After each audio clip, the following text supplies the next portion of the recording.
longer hushed up. Shame, shame, now it's time to speak up.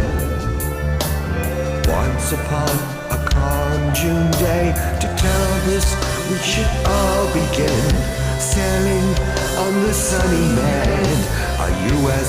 flag upon our ship that day. Hey, hey. And this is what took place that day, what politicians will not say.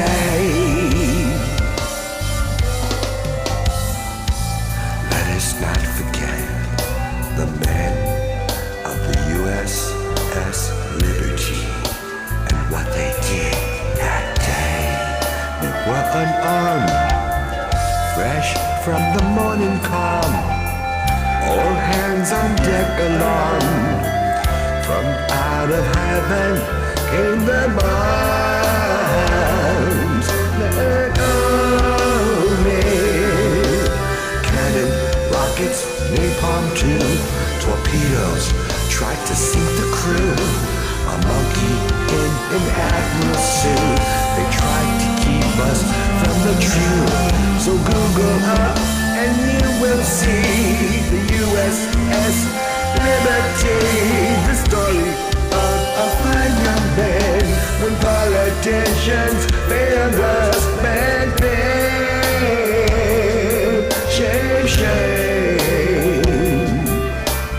Living for America, dying for America.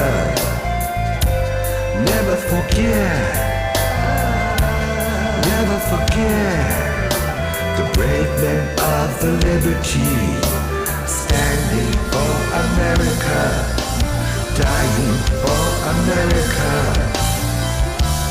Never forget.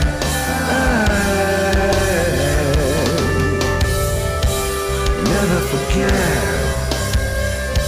6, 8, 67. 6, 8, 67. 6, 8, 67. What would our forefathers do if they knew what you now know? Let's go.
My name is Commander David Lewis. I was a research officer on board the USS Liberty at the time of the Israeli attack. As research officer, I had several other supply types, radioman and electronics technician. My total complement was 195 out of the crew of 295. The other 100 people on board the ship were the ship drivers who did a superb job. Unfortunately, there were so few of them, I volunteered my officers to stand deck watch with them. We learned how to control the ship as well. During the attack, I was blessed with a temporary bulkhead that wrapped itself around me and covered me with a 30-year supply of burnt Navy paint. Other than losing a couple eardrums, I was blessed. Virtually everybody within 20-25 feet of me was killed instantly. After I was brought up on deck, the next day the helicopters came to carry us to America. was wrapped from head to toe, put in a basket, and hauled into the helicopter. And being totally covered, the crewman, the corpsman that was taking care of me, didn't know which end was up, and he sat on my face the entire trip. And all I could think of was what an ignominious way to die after having survived the torpedo. I was blue when they took me out, but I made it work. After they lanced my eyelids open so I could see, I was ordered to report to Rear Admiral Geist, who was the carrier division commander for the Saratoga and the America. He apparently had pangs of conscience for having had to do what he was ordered to do. And he told me he wanted somebody to know what had really happened, but that he swore me to secrecy for the duration of his life. What he told me was that he launched aircraft to come to our defense, and Robert McNamara recalled him.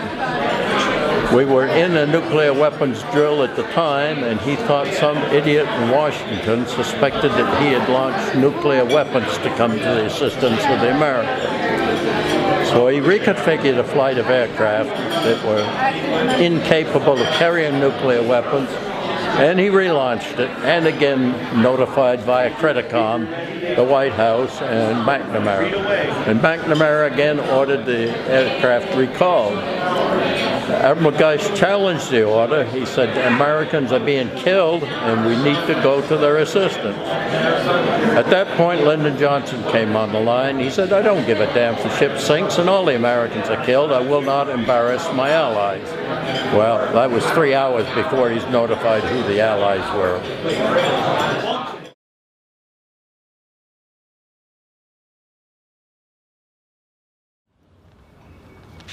As we have done every year on June 8th at noon at Arlington Cemetery, we're here to remember, mourn, and honor the 34 USS crewmen, 31 sailors, 2 Marines, and an NSA civilian who were killed on June 8, 1967 during the Arab-Israeli War.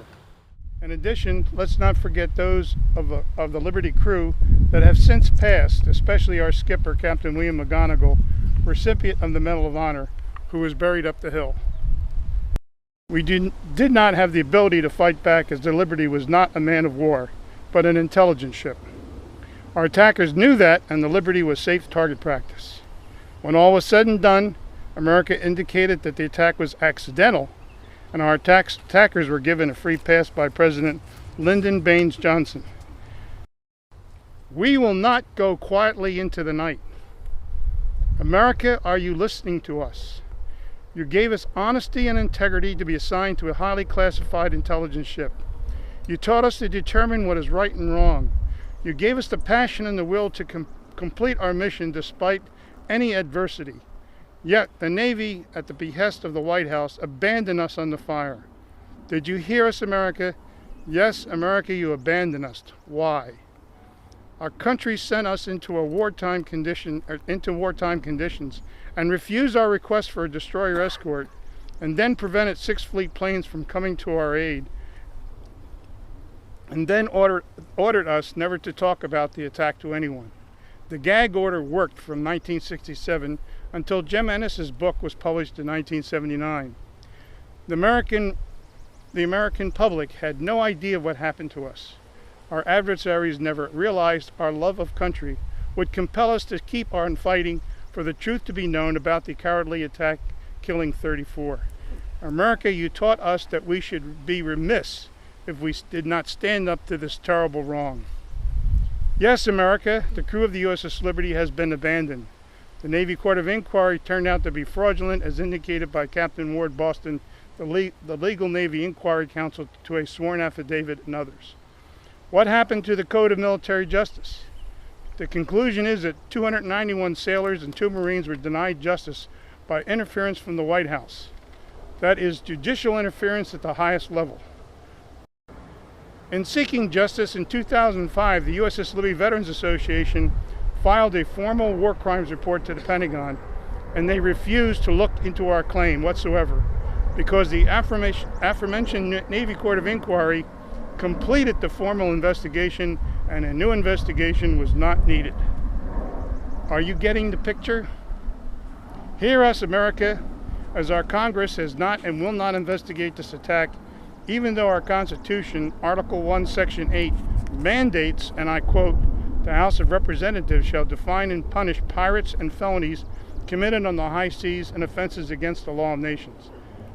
The Liberty crew was awarded 1 Medal of Honor, 2 Navy Crosses, 12 Silver Stars, 26 Bronze Stars, 208 Purple Hearts, and the Presidential Unit Citation, and more.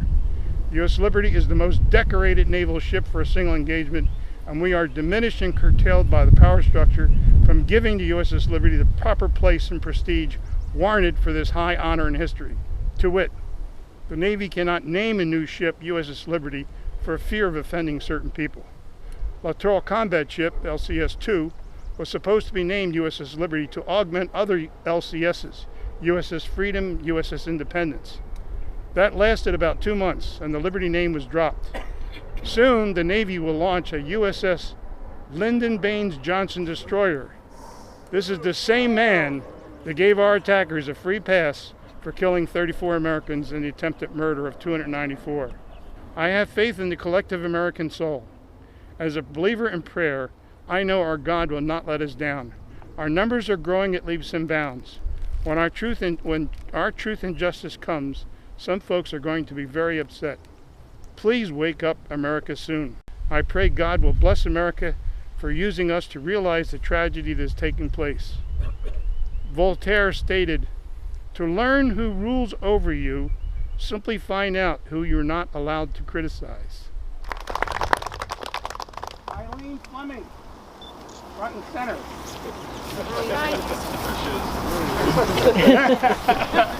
Okay, Eileen. I knew nothing about the USS Liberty until 2007 when I met my first Liberty veteran, Philip Francis Torney, who said, "It was God that kept the Liberty afloat.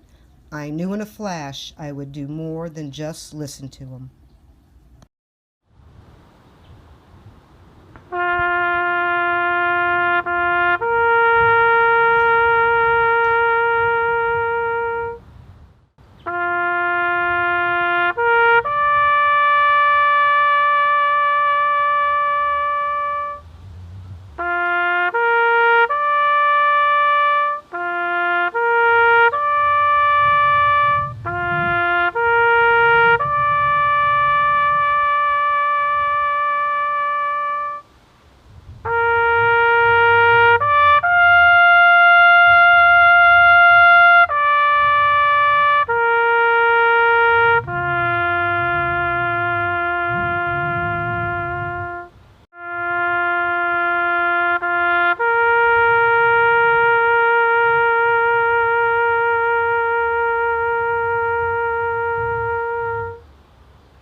Up their blood,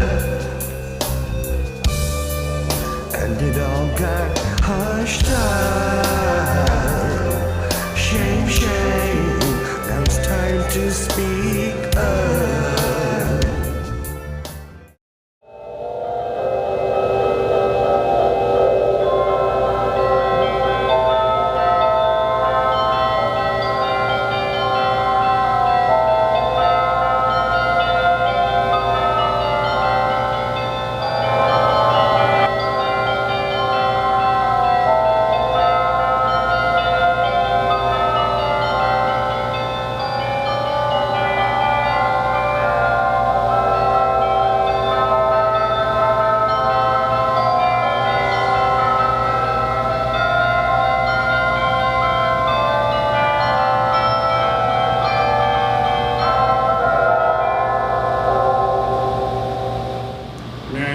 So bold as to say my prayer.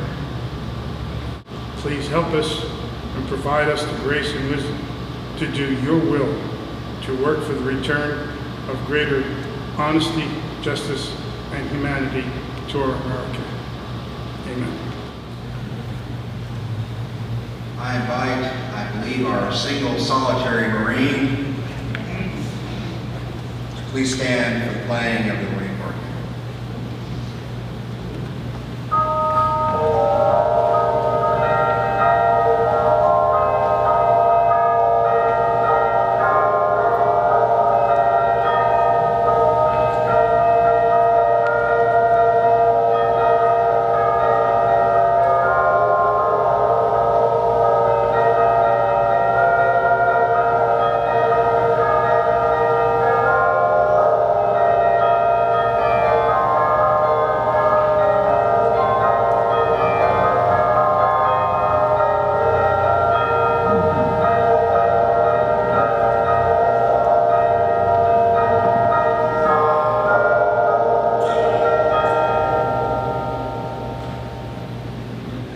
My name is Joy Ameti. My husband, Americo Ameti, of 47 years, was one of the survivors from the USS Liberty attack on June 8, 1967. One of my contributions to helping out this crew is the Missing Man Table in honor of those 34 men that were killed that day. As you can see, there is a single red rose on this table. It reminds us of the life of each of the missing. There is also a red ribbon tied to the vase, a symbol of our continued determination to account for what happened to those sailors that day. There is also a slice of lemon on the bread plate to remind us of the bitter fate of those killed on that very sad day on a foreign sea. A pinch of salt symbolizes the tears endured by those families who still seek answers. The Bible represents the strength gained through faith to sustain those lost from our country, founded as one nation under God. The glass inverter to symbolize their inability to share in any of the evening's festivities. The chair is empty, they are missing, and we raise our glasses to toast the missing of the USS Liberty. Those 34 that were killed that day are also honored in flags on this stand. Each one of the missing has their name on the flag for us to remember. A very sad day for not only the families, but for our nation. We stopped in Hillsborough on the way back ourselves. Oh yeah, picking up my little one.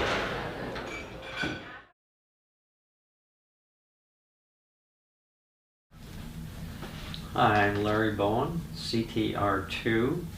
I was on the USS Liberty, AGTR 5, back on June 8th, 1967. This year, on June 8th, 2017, I was elected to the Board of Directors of the Liberty Veterans Association and was elected the Vice President of that esteemed organization. Also, in January of this year, I was diagnosed with post-traumatic stress syndrome.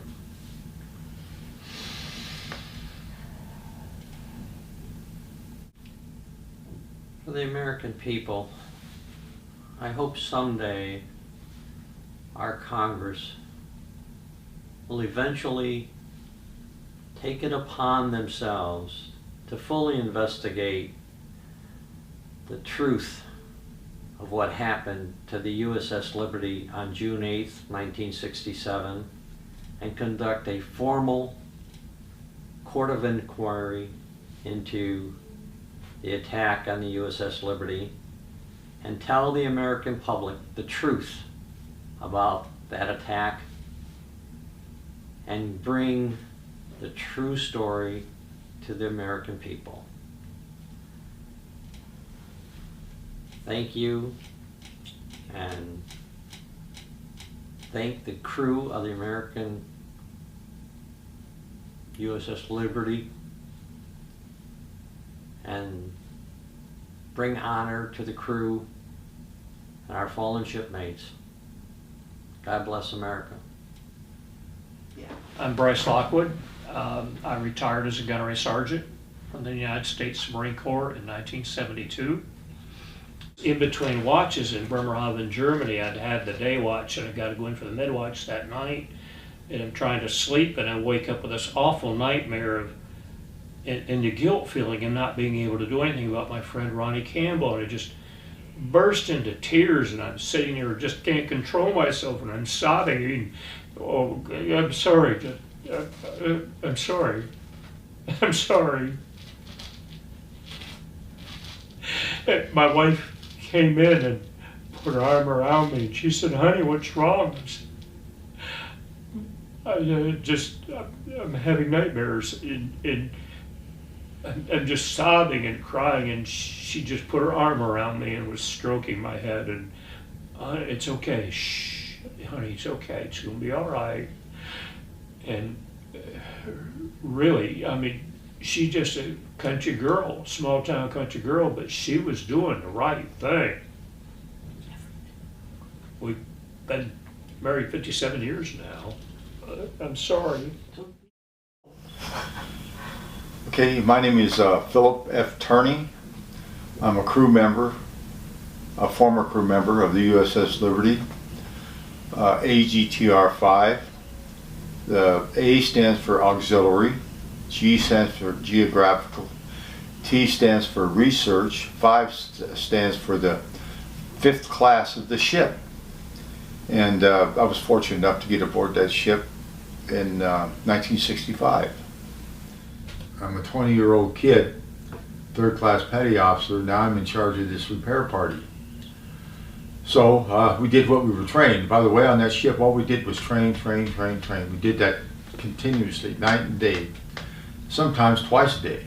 I mean, the old man, he'd wake up, ding, ding, ding, ding, ding, ding, and we're out of our racks going to repair, going to general quarters. When the attack started, I just left the forward gun mount on the starboard side. The sound power phones weren't working.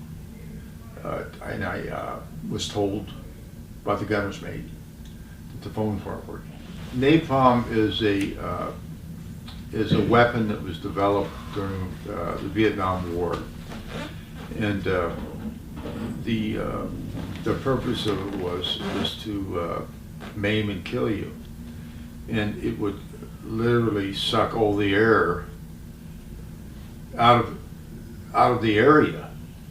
It would take the oxygen away, and you would get, I mean, it was like a firestorm of like 80-mile-an-hour winds, and the heat that was coming off of it. And as I said before, I had 2 CO2 canisters. I tried to put out the fire, and I mean, it wasn't working. I mean, I wasn't getting anywhere. I couldn't use a fire hose because all the fire hoses were shot up. Now, the moral of this story is, and which is so terrible, is that our government knew we were under attack within 15 minutes of it, and they left us out there all to die. Help never did come to us until 18 hours later. USS America, USS Davis, USS Massey. USS America sent over helicopters. We would get all the most seriously wounded off. In fact, I helped put Dave Lewis on a helicopter, and they carried him off. I didn't know if he was going to make it or not. He was all burnt up, his eyes shut. Later I found out, Dave told me they had to lance his eyes to get him, you know, where he could at least see. Thank God he could see. And it continued that way, you know, trying to save lives, trying to help people. Everybody got together, and it was, as I said before, there was 2 different crews, but at that day, at that moment, we became one crew. We were all together. The spooks, the spies, were all together with us, ship's company. So it was a turning point. I'm Richard Larry Weaver. I'm here at the 50th reunion of the deliberate attack of the USS Liberty by Israel. And I was a seaman bosun mate on the Liberty. and I was on the fantail with Fred, and we were trapped back there, and thought he was going to jump ship, so I grabbed a hold of him and threw him in the offset and got on top of him each straight. And then I'd come out and see which way the jets were coming in. They were coming from the bow, about 10 degrees port, another one 10 degrees starboard, and they were making big circles. That was their attack. Anyway, I come out, and I don't care who they are, they're liars, that they say there's no flag. Well, that flag actually bothered me because I was trying to see which direction the jets were coming, and it was in the way. I told Fred, he's coming up the middle, and I grabbed Fred and I got him to go behind this motor for the laundry, and it was a tight fit for him. There's only room enough for one. So I screamed at him, and he promised me he'd stay there. I looked around for a place to take cover, and there was only a little boat cleat, ship cleat about that big, with a rope comes aboard and ties onto the big cylinder to tie up the ship. So I got in fetal position, made myself as small as I could, and it's funny how things like this happen, but I looked up, and they put the holiday flag up because they kept shooting the other ones down. And just that quick, I looked at the stars and stripes, and I thought, how beautiful it was. And standing out with the blue sky behind it. And then I closed my eyes and waited for hell's horror, and I didn't have to wait long. I was blown up in the air about 5 feet. It felt like I was hit with like 440 volts of electricity through my body. And I come down, I was a telephone talker, I had the earphones and my helmet on, and when I come down this side of my face, and it broke my nose, which is incidental compared to what happened, and it just took my helmet right off and took my earphones. And I had something here that I found out later. There was a guy that was ordered to get back there and get on his telephone, be a telephone talker. I was talking to him at the reunion. He said he went back there, he saw my helmet and the earphones. He said that it was just so full of blood, he couldn't put them on. He had to use his dungaree shirt to wipe the blood off. And that was just amazing to run into somebody like that. And but anyhow, my right arm and my right leg was useless. I pried myself up on my left, and I was sitting. And I remember saying this too. Sometimes I remember to say it. So I said, "Oh my God, I'm hit 3 times." 3 times I said that. And I looked down, and this big hole. It was not a small, big. All of my ab muscles were blown out, and 2.5 foot of my colon was blown out. And all around the edge, it was a phosphorus fire from the munitions, the rocket. And human flesh really smells when it's burning. I remember I had so much blood everywhere, I was bleeding. I thought, that's a good thing because I used my blood to put the fire out. Yeah, so I just, moved the blood around and put it out. And I yelled to Fred, I said, "Fred, I'm hit." And as I saved Fred's life, he saved mine, because if I wouldn't have saved his, I wouldn't be here. And he came out and helped me get to sick bay. When I got in sick bay, Dr. Kiefer started putting, they put me up on the table, and Dr. Kiefer started working on me. Wonderful man. And he was taking scissors and clamping off, because I was just bleeding. Hard to believe how much he can bleed. And he got the bleeding stopped, and he was going to sew them shut, just as a triage thing, and take care of me later. But he just got that done, and then a rocket came through from where I was laying to the left side of sick bay, and shrapnel struck Doc Keeper right in the abdomen here. I don't know how many pieces he had, because I wasn't in a good position. And as I said many times, I was probably in a really high state of shock because there was, I mean, I received 140 shrapnel wounds. And the reason I can state that with accuracy is I asked, when I came out of the coma in America, I asked Dr. Flynn, who did 2 life-saving operations on that ship in America, and I said, how do you know I had 140 shrapnel wounds? He said, I had addressed every damn one of them. He said, I counted them, I know what you had. I said, okay, well, I just want to be sure I'm not just throwing a number out there, you know. And so anyhow, the doc put a life jacket on, put some 4x4s and a life jacket on to stop his bleeding. What was bad, he turned around, and where the doc was working on me, operating on me, he, I was just bleeding all over the place again, like he didn't even touch me. I was just squirting on the floor, on the metal tray, and anyhow, he started working, and he scissored him, tied him off, and then after he tied him off, and he said to me, he said, we're going to put you on the deck. Is that okay? I said, yes, sure. And he stuffed some, like a cylinder of gauze, I guess, in there to sop up any small bleeders until he could look at me later. And I was laying on the floor, and that metal tray I told you about had a lip on it, you know, about maybe an inch, inch and a half high. And he got these big brown paper towels. There was a roll, and 2 corpsmen, they took it and were going to get ready for the next injured so they could work on them. And they didn't. Nobody came in while I was there, but you know they wanted to prep, and surely they knew somebody. There were going to be more people, and they went and wiped that table off. And when they did, and they hit the end of the lip on the table, my blood just splattered all over the wall. And I'm laying there, and you're 21 years old, and you can't help to think that was part of me. And that burns in your brain, along with a lot of other things. And anyhow, after that, then said about prepare for a torpedo run the starboard side. And I've been through enough drills in the Navy that I actually was good at it. My times were always good, getting the GQ and all that. And I took pride in that. And I took pride in everything I did in the Navy. And because I served my country well. And that's the way I felt.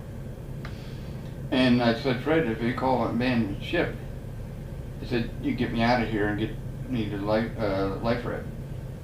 And I said, put a life jacket on me. And he did. And then the strap comes down low on our life jacket.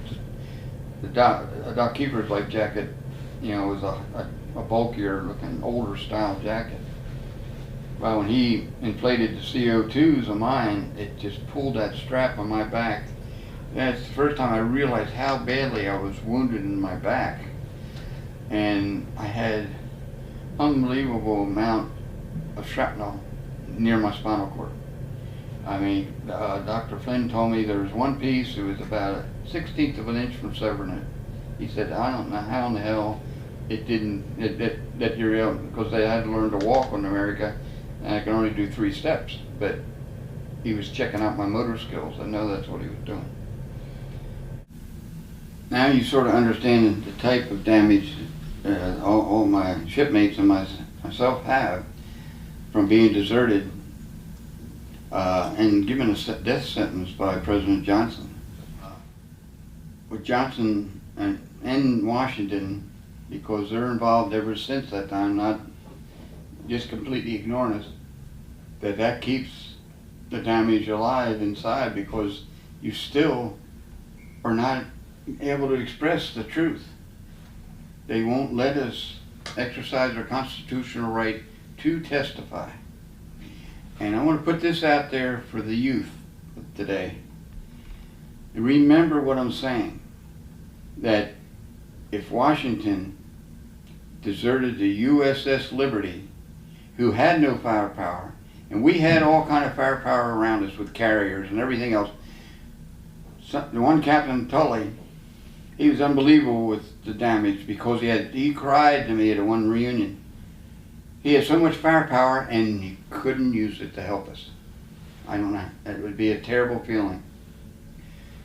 The youth out there, before you raise your hand, when you raise your hand with a commitment to the service, you realize right then and there, the way they treated the USS Liberty, so you know the capabilities of Washington, that you are hereby expendable.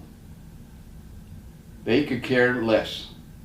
You're just out there with a gun and bullets and fanning the wars and making the ones in Washington rich. That's what it's about. It's greed. And I've said this many times before, Washington is the biggest legal mafia operating in the world today. And if they do it to us, they can do it to you. So how do you feel about serving in the service where you know at any time, if it's convenient, they'll do away with you.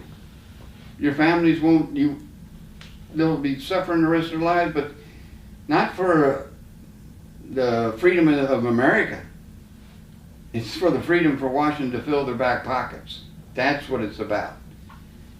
I mean, I'm patriotic, and I feel like I always have been.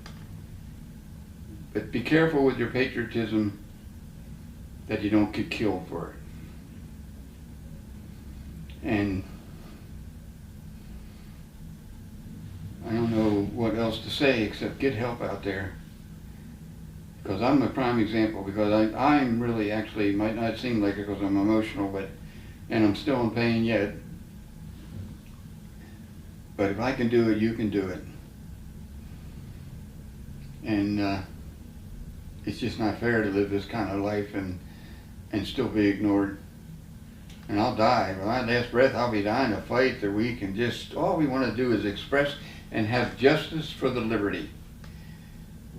So America, why don't you, maybe you can help us. Numbers, seem to sway things along. Political stuff, forget that. With Israel and all that, forget that. This is a separate entity. Most of those guys that did this are dead. So to say, oh, we don't want to hurt Israel's feelings, what about my feelings? What about my body? What about the rest of my shipmates? What about their feelings? At least America, have the compassion that you don't ignore us too. Don Pagler, interview, take 2. Hi, I've been asked why I do what I do, and etc. And I learned that it's basically therapy for me, and I want to share the story of our ship, and it's been 50 years. I came to the conclusion after post-traumatic stress disorder therapy that I needed to turn loose of it once I tell the story. And so I realized that it's up to the listener to do whatever they want to do with it. Each person will have his own reaction to the story. I just want our true story put into history. The trouble is nobody in this country is going to make any decent decisions if they don't get a clear picture of what history really was. So.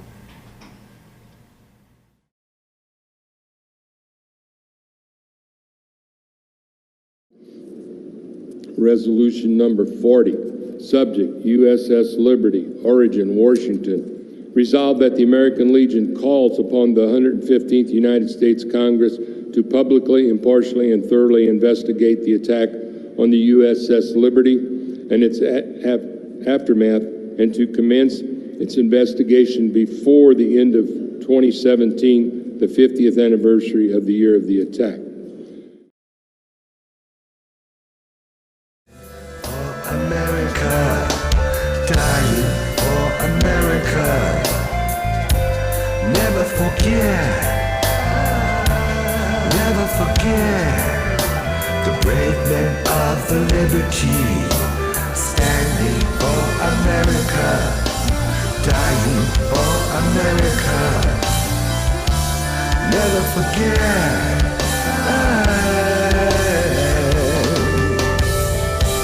Never forget. again. 6, 8, 6 to 7. 6, 8, 6 to 7. 6, 8, 6 to 7. What would our forefathers do if they knew? But you now know. Let's go.